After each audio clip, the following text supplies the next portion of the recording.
Assalamu alaikum, I'm Aisha and you're watching Samaa News. Here are today's headlines.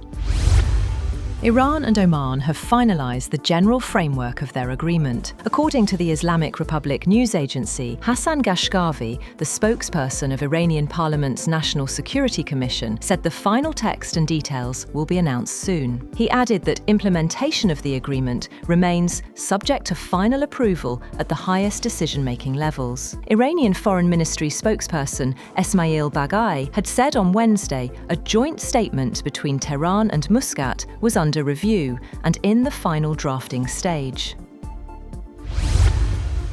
A US official has reported progress between Iran and Oman that may soon reopen the Strait of Hormuz, potentially restoring oil exports that have been disrupted by the 5-month-old US war with Iran. The official said Washington anticipated an agreement soon between the two countries so that normal oil traffic could resume. He said, once the deal is announced to restore commercial shipping without impediments, the United States will lift the blockade of Iranian ports.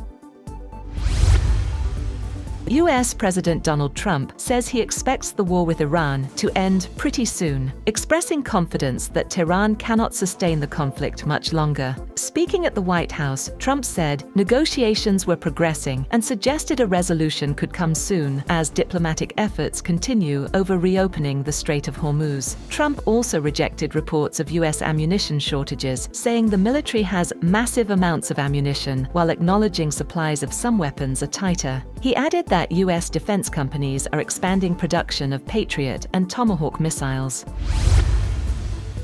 Meanwhile, Iran's parliament speaker, Bagher Ghalibaf, accuses US President Donald Trump of using theater diplomacy, saying Washington alternates between military threats and offers of negotiations to pressure Tehran. In a post on X, Ghalibaf said threats, broken promises, and misinformation would not force Iran to compromise, urging the United States to honor its commitments. His remarks came after Trump claimed a deal with Iran was close and said he had cancelled a planned large-scale attack. Despite ongoing discussions over reopening the Strait of Hormuz, Iranian officials insist they are prepared for a prolonged conflict if necessary. Iran's Deputy Foreign Minister Qasem Gharibabadi has said that diplomacy must continue during wartime, but insists its language and messaging must match battlefield conditions. In an interview, he warned that showing unnecessary flexibility toward the United States and the West would only encourage greater demands, adding that diplomacy and military operations must remain fully coordinated. Yemen's Iran-aligned Houthis have launched ballistic missiles and drones at displacement camps and residential neighborhoods in the city of Marib, killing 2 people and wounding 14. The Houthis said they targeted Saudi-backed forces, depots, vehicles, and military equipment at Yemen's San al-Jin camp in Marib with missiles and drones. Yemen's army said it had responded against Houthi forces on several fronts along the lines of contact. It further said it would respond to any further targeting of its units with what it called necessary military measures.